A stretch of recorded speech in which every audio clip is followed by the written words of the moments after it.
Достар, қазақша контентті қолдап, арнама тіркелуді ұмытпаңыздар. Көктемнің кәдімгі жайма шуақ күндері. Айнала толық гүлдеп, құстар сайрап, күн күлімдеп, жер бетіне нұрын шашып тұр. Мал төлдеп, елдің аузы аққа жетіп, бақшада жұмыс басталған кез. Мұндай күндері жексен де тыныш жатпай, қызу жұмысқа кіріскені қасжан. Өзіне серік болған жаман тракторын қыстай жөндеп, жоқ тетігін түгендеп алған. Енді міне елдің егістік даласын жыртып жүр. Әркім әрқалай төлейді. Бала шағасын асырауға жетеді. Жанармайын да арасында өздері құятындары да бар. Күн ұзақ жер жыртып, кешке қарай ауылға қайтқан. Егістік даласынан шығып тура жолға түсті.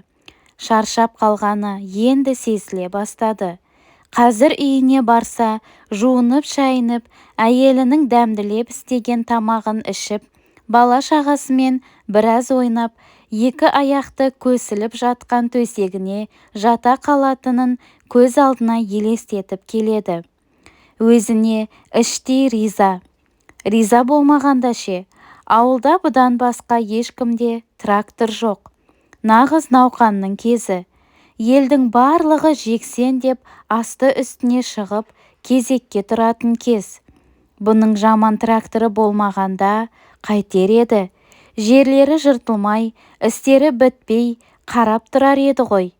Тіпті өткенде көрші ауылдың бір-екі адамы да келіп кеткені бар. Осындай кезде марқұм әкесі есіне түседі. Елдің баласы құсап оқымадың, қалаға да баратын ойың жоқ. Мына ауылда қалай күн көремін деген ойың бар. Ана Боранбай ескі болса да жаман тракторын сатқалы жатыр екен. Соны саған алып беремін дегенде өлердей тулаған. Жүрейін сол, май-май болып. Қандай жұмыс бар дейсің дегенде, айдамасаң да аулаңда тұра берсін. Уақыты келгенде көресің деген. Енді міне соған шексіз риза. Әкесінің көрегендігі қуантады. Үйленіп, отбасын асырау керек болған кезде отырған тракторынан бұл күн де түспейтін еді. Кейде әйелінің өтірік шыны аралас қызғанып, осы жаман темірді маған қарағанда жақсы көретін сияқтысың. Кешке дейін қасынан шықпайсың деп күлетіні бар.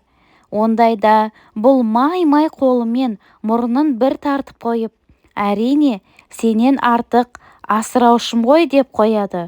Ауылға жетуге әлі біраз жол бар. Қараңғы болса, түсіп қалды. Алыстан бірдеңке ағарғандай сияқты, бірақ қозғалар емес. Жақындаған сайын бір орнында тұрған ақ машина екені анық көріне бастады. Қасына жеткенде байқағаны есігі ашық тұр екен. Бірақ жан-жағында адам байқалмады. Жанынан өтіп барып тоқтайды. Машина таныс емес. Ауылдікі болса білер еді. Бір көмегім тиер, мына қараңғыда деген оймен есігін ашса, жүргізушісі жоқ. Сыртқа қарап, бір жаққа кеткен болар деген оймен біраз тұрды. Ешкім көрінбеген соң қайта ішіне үңіліп қарады. Осы кезде барып бірақ байытқады. Артқы жағында біреу бар сияқты. Бірақ үнсіз, дыбыс шығармайды. Бұған не болып қалды деген оймен тыңдады. Қараңғыдан ештеңе көрінер емес. Сыртқа шығып, артқы есігін ашты. Ішіне қарай үңіліп қараса, бір ер адам қимыл қозғалыссыз қисайып жатыр. Бұған не болған? Суық тер арқасынан бұрқ ете қалды. Жаны бар ма?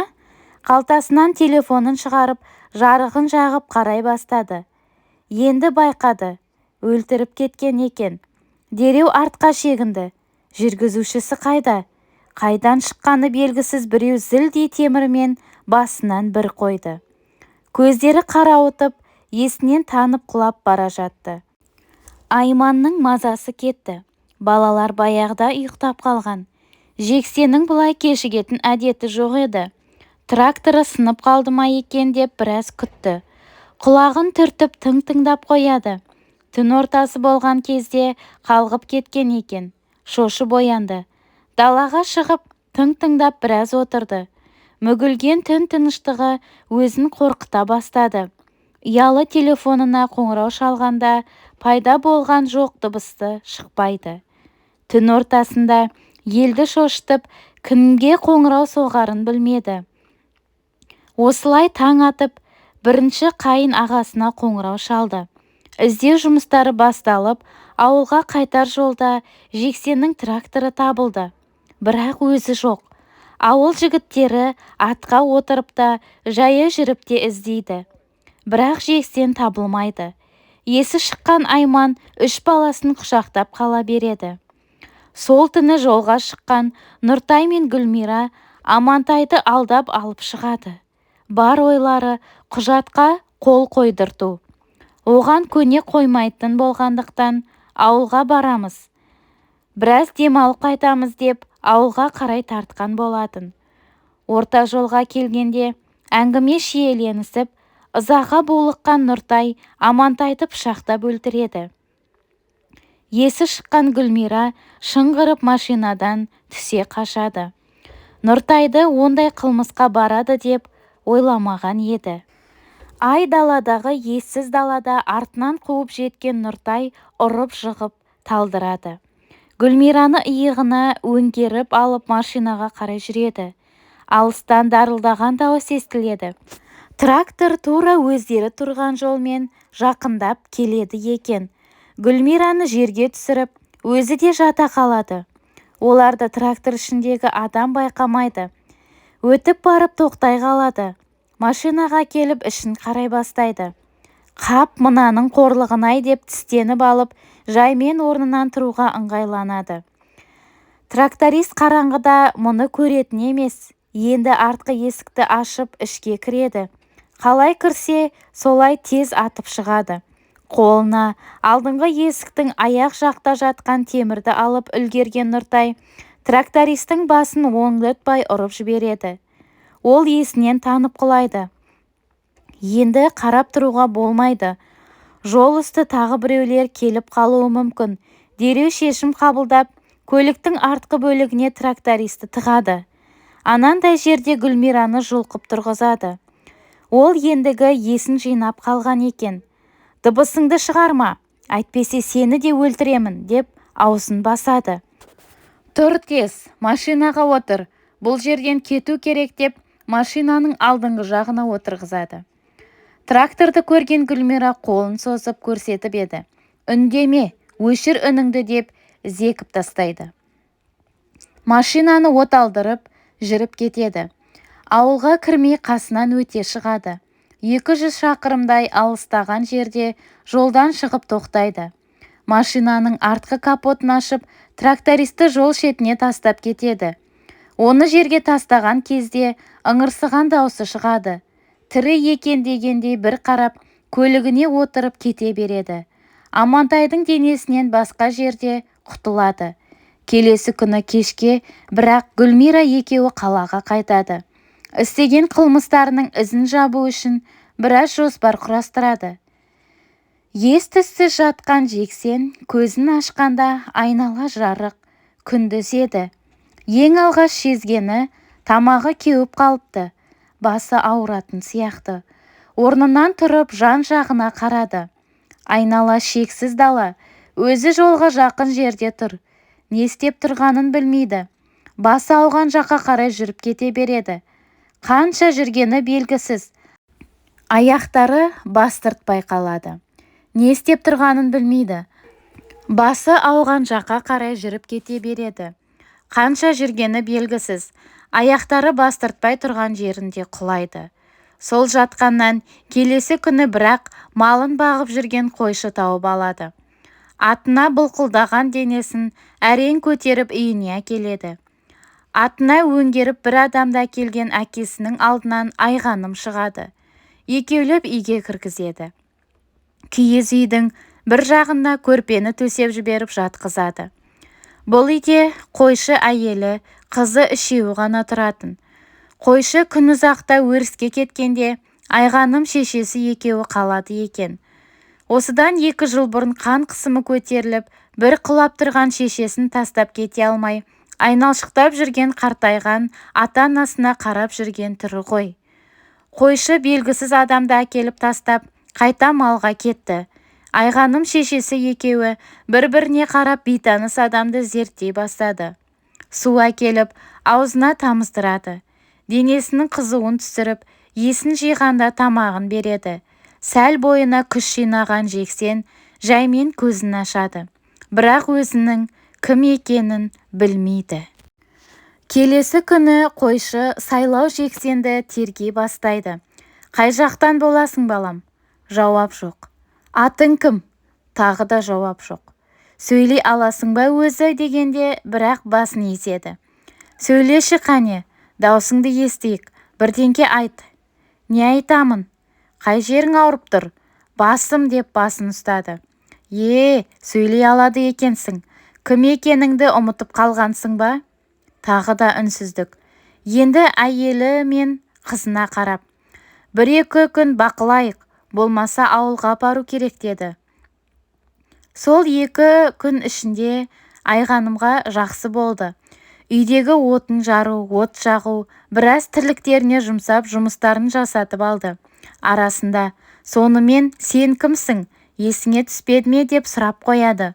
Ондай кезде Жексен ойланып тұрып қалады. 3-ші күн дегенде әкесі, бүгін малды өздерің жайғастырыңдар, мен мынаны ауылға апарайын, басымызға пәле болып жүрмесін дейді. Жексенді ертіп ауылға келеді. Ауыл участковыйына бірден барады. Бұл ауылдың участковыйы, іші пысып не істерін білмей отырған. Кеше ауылда көкпар болып, арты той болған екен. Бүгін аздап басы ауырып отырған. Есіктен кірген қойшы сайлауды көріп, «О, ата, қайдан жүрсіз?» деп қолын созады. «Мынауыңыз кім?» дейді, қасындағы адамға қарап. Баламай, осы адамның шаруасымен келіп отырмын деп әңгімесін айтып береді. Сонда қалай, кім екенін білмейді ме? Білмейді. Тұра тұрыңызшы, өзім сұрайын деп Жексенге қарады. Бастан аяғына дейін үстіне қарап зерттеп алады. Үстіндегі киімдері де онша емес. Жұмыс киіміне ұқсай ма? Былай шаштары өспеген, бүгін сақалын қырғаны көрініп тұр. Азамат, аты жөнін кім болады деді бақырая қарап. Үн жоқ. Қайдан боласың? Оның барлығын сұрадым. Сонда кім екеніңді білмейсің бе? Білмеймін деді иығын көтеріп. Мынау қызық екен, дәрігерге көрсету керек қой деді. Мен қазір суретке түсіріп алайын, елден сұрастыру керек. Сіз мына жерге жазып беріңіз деп қойшыға таза ақпара қағаз бен қалам ұсынды. Ой, қарағым, не жазамын сонда? Болған жағдайды жазып беріңіз. Мен қалам ұстамағалы қай заман? Өзің жазсаңшы, мен айтып отырайын. Қате жазып ұят болып жүрер деді қойшы. Ой, сізде, әкеліңіз деп жаза бастады. Аяқ астынан жұмысының көбейіп кеткеніне қынжылып отырған сияқты. Жазып болған соң қолын қойдыртты. Енді не істеймін? Үйіңізге алып кетіңіз. Мен қайда апарамын? Бір хабары келгенде өзіңізге айтамын дейді. Енді далаға тастасын ба? Дымы құрып Жексенді үйіне қайтадан алып келеді. Оның қайтып келгеніне Айғаным іштей қуанып қалған сияқты. Сол күні сайлау, қашанғы ымдап жүреміз, бүгін саған жаңа ат берейік, бүгіннен бастап Марат боласың дейді. Аты өзгеріп, өмірі де өзгеріп, Жексен сайлау қойшының үйінде қала береді. Ендігі Марат пысық жігіт болып шығады.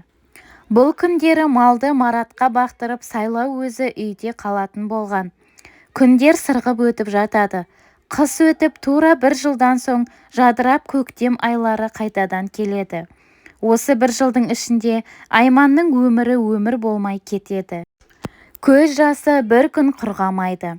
Есікке қараса міне, кіріп келетінде болып тұрады. Түсіне кіріп талай түнді көз ілмей өткізеді. Титтей балалары да арасында әкелерін іздеп, ботадай боздап жылап алатындары бар. Жексен негізі өте балажан еді. 2 қызы мен ұлын Қолы босай қалса болды, ойнатып, әңгімелерін айтып, балаларының қызығына тоймай отырушы еді. Оған үйренген балалары да әкелеп тұратын. Енді міне, олар да жолға қараумен күндері өтіп жатыр. Айман бір айда бірнеше рет полицияға барып тұрады. Барған сайын хабар жоқ, іздестіріп жатырмыз деп шығарып салады. Осы күндері баруды да қойды. Сол баяғы тракторы ауылда тұр. Иесі жоқ. Қарайып, иесін есіне түсіргендей болады. Жолға қараумен бір сарынды күндер өтіп жатады. Қашанғы біреуге телміріп қарасын, балаларын үйге тастап жұмысқа шығады. Алғаш туған-туысқандар көмектескенімен осы күндері ол да жоқ. Бір күні үйіне Жандарбек келеді. Саған қиын екенін білемін. Өзі жоқ мына темір босқа тұрмасын дейді. Енді не істеу керек? Ауыл болған соң жұмыс бар, қарап отырған ешкім жоқ. Мына тракторды сатсаңшы, босқа тұрғаннан не пайда? Ертең өзі келсе не деймін? Сұрайды ғой.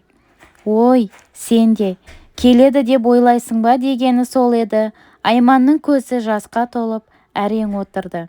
Сатпасаң да арендаға берсеңші, пайдалана тұрайық та. Көктем келді, жер жырту керек.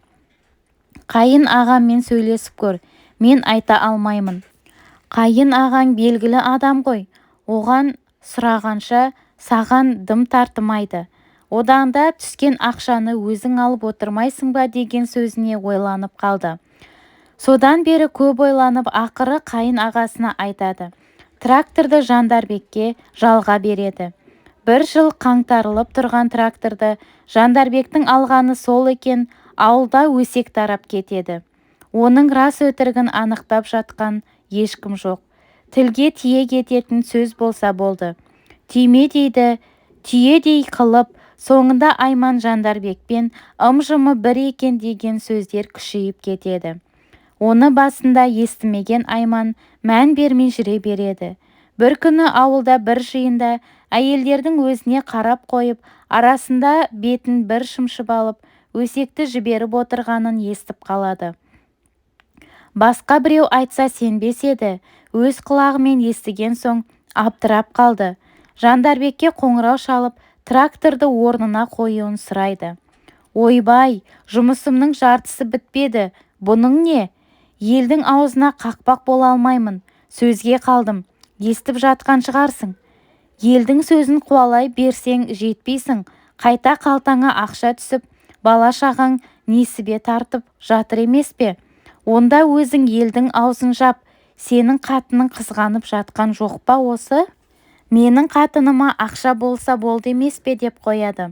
Осылай басталған өстек жаздың бір ортасына дейін барады.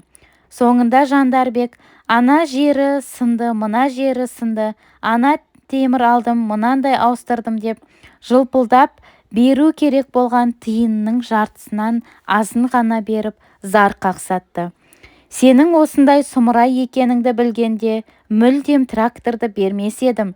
Қаңырап босқа тұрғанның өзі артық еді ғой деген сөзіне, жаман тракторыңды одан да сат дейді. Жексенді күнде келеді деп күтіп отырған адам оны сатуға қорқады. Осылай өсекке ілініп, біреуге желініп, бала-шағасын бағып, күйеуін күтіп жүреді. Жексен болса сайлау қойшының қойын бағып жүреді.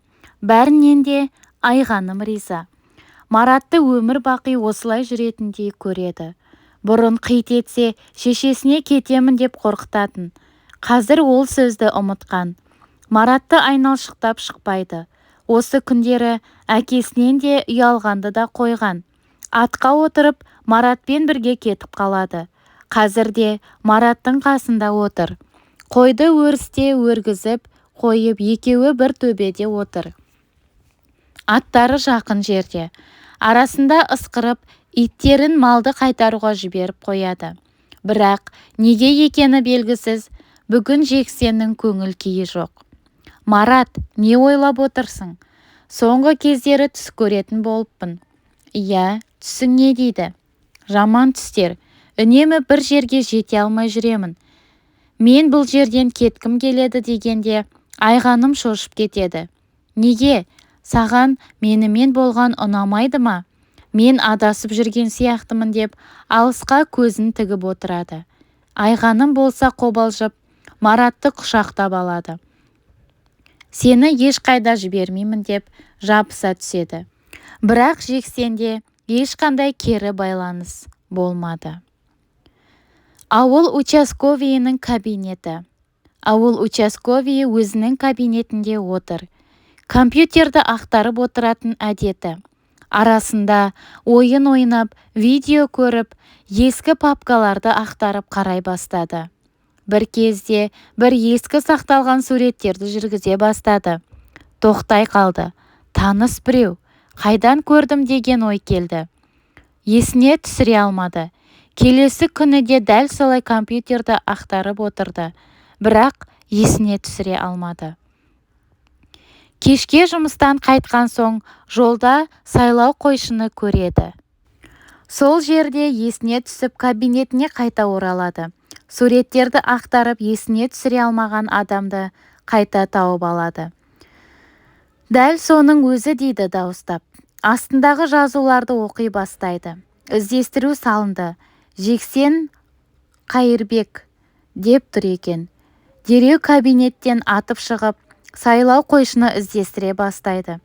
Ентігіп қасына жетіп келген участковыйға сайлау қойшы таң қала қарайды.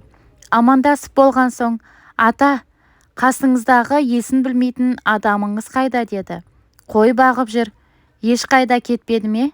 Қайда барады? Өзінің кім екенін білмеген адам. Солай деңіз. Өзіне бір жолығуым керек еді. Үйге қашан қайтасыз? Міне, бір шаруам бітсе қайтамын. Сізбен бірге барайын ба, жоқ өзін жібересіз бе? Не болды? Бірдеңке анықтадың ба деді сұраулы көздерімен қарап. Қоятын бір сұрақтарым бар еді. Олай болса ертең өзін жіберейін. Жақсы, онда ертең күтемін деп қала берді. Айтқандай ертеңінде Марат участковыйға келеді. Кел отыр деп қарсы алдына отырғызады. Қандай өзгеріс бар? Бірдеңке есіңе түсті ме? Жоқ. Мынаны қара деп компьютердегі өзінің суретін көрсетеді. Мынау сен ғой, Жексен Қайырбек. Сен бе? Марат өзін көріп тұрғанмен есіне ештеңке түсіре алмайды. Осы қойшының үйінде қойын бағып жүргеніне қанша уақыт болды? 1 жылдай болып қалды. Сол үйде бекер жүрсің. Өзім де сол жерден кеткім келеді. Бірақ қайда барамын? Мен сенің табылғаныңды хабарлайын. Үйіңе барасың дегенде Жексен ойланып қалады. Үйіңе қайтқың келмейді ме? Оларды танымаймын ғой. Туысқандарыңа барғың келмей ме? Көмегі тиіп қалар. Бірдеңкелер есіңе түсер дейді. Марат көңілсіз кейде үндемей отырып қалады. Маған мекен жайды бер, өзім барайын дейді. Мейлі, маған бәрібір деп Жексенге ауылдың мекен жайын жазып береді. Қойшы сайлаудың үйіне келіп, өзінің кететінін айтады. Менің атым Жексен екен, мына ауылда тұрады екенмін деп участковыйдың жазып берген қағазын көрсетеді. Айғаным жылап далаға шығып кетеді. Сайлау шалмен қоштасып, Жексен жолға шығады. Еңбегің бар ғой, жолыңа керек болып қалар деп қойшы біраз ақша береді. Жексен өз ауылына бірден жетіп келгенде, батылы бармай көрші ауылда тұрақтап қалады. Ойына неше түрлі ойлар келеді. Өзінің кім екенін талай есіне түсіргісі келгенінмен есіне түсіре алар емес. Уақытша болса да көрші ауылдан жұмыс тауып жатқанда 3-4 ай өтеді. Өзінің адасып жүргенін, есінде ештеңке жоқ екенін ешкімге айтпайды. Ауылдағы бір кәсіпкердің мал қорасында жұмыс істейді. Құжаты жоқ, отбасы жоқ, өзі бір түрлі адам болған соң ба, менсінбегендей азын-аулақ ақша төледі. Онысы ішкен жегенінен, пәтер ақысынан артылмайды. Соны қанағат тұтып жүре береді. Бір күні қожайыны, Жексен, ертең ана малды сатып алушы келеді, өріске шығармай-ақ қой дейді. Айтқанындай ақ түс ауа қораға бір адамды ертіп келеді. Тұрған малды көрсетіп, бағасын айтып, саудаласып жатқаны сол еді. Келген адам Жексенді көріп тұрып қалады. «Ей, сен Жексенсің бе? Жексен!» деп дауыс қатты шығып кетеді. «Танушы ма едің?» «Я, мынау біздің ауылдың жігіті ғой. Жексен, сен мұнда не істеп жүрсің?» дейді. Жексен өзіне үнсіз қарап тұра береді. «Ей, мынаның есі ауысып қалған ба? Мен Айдармын ғой. Біз сені бүткіл ауыл болып іздедік, білесің бе? Қайда жоғалып кеттің?» десе де жауап ала алмады.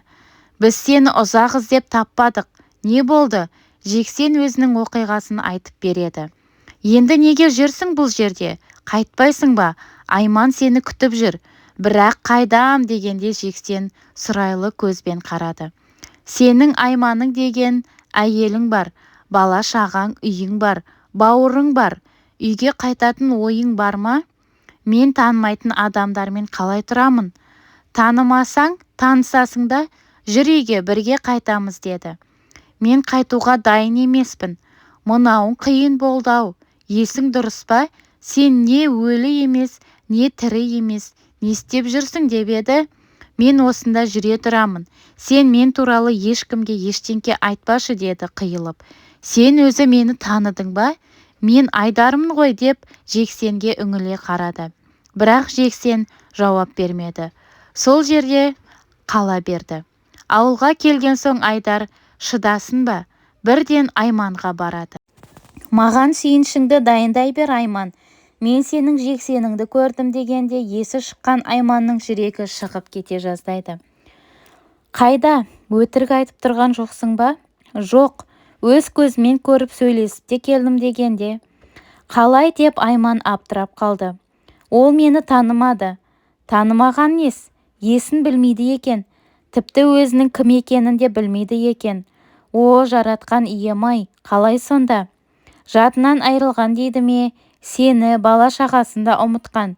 Үйге қайтайық деп жүр деп едім, келмей қойды». «Сонда келгісі келмейді ме?» «Қорқады». «Неден?» «Танымайтын адамдармен тұруға қорқады». Айманның есі шығып отырып қалады. Айдар айтатынын айтып болып, өз жөніне кетеді. «О, Құдай-ай, тірі екен ғой, тәуба, тәуба» деп не қуанарын, не жыларын білмеді.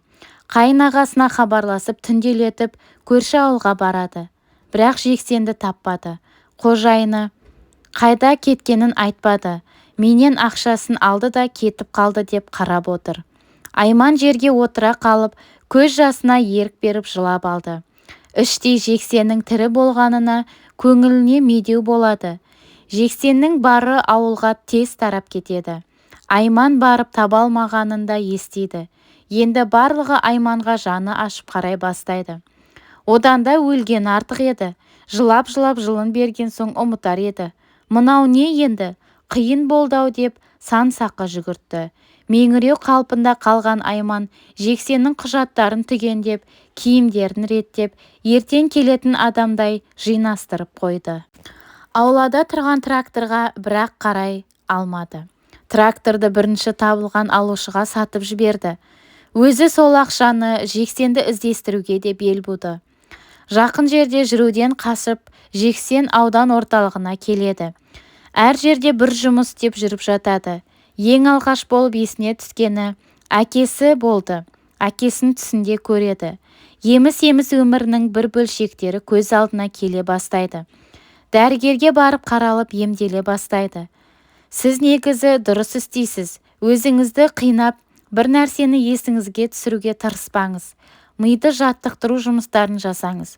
Көп салмақ түсірмеңіз» деп дәрілерін жазып береді. Іштей өзін тапқысы келеді. Мына дүниеде жалғыз екенін түсінді. Жұмыстан шаршап келіп қалғып кеткен екен. Көргені қараңғылық. Жақындаған кезде оның ақ машина екенін көрді.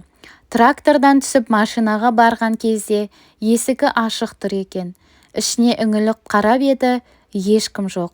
Артқы есігін ашып ішіне қайта кірді. Бір ер адам қисайып жатыр екен. Өлтіріп кетіпті. Бұл артқа шегінді. Басына бір нәрсе қатты тиді. Көзін ашып қалса, қара терге түскен екен. Бірден айналасына қарады. Ең алғашқы айтқан сөзі Айман болды. Айман балаларды тамақтандырып болып жинастырып жатқан. Есік ашылғандай болды. Балаларының бірі «Әке» деп сақ ете қалды. Айманның қолындағы шынысы шағылып жерге түсті. Есіктің алдында тұрған Жексенді көрді. Балалары әкесіне асылып жіберер емес. Жексен ешқайда кетпегендей. Үйінде ешбір өзгеріс жоқ. Сол өзінің баяғы Айманы. Тек балалары сәл өсіп қалғандай. Үйінде адасып, қайта оралған Жексен бақытты еді. Көздері оттай жанып, қуаныштың желі есіп тұрды.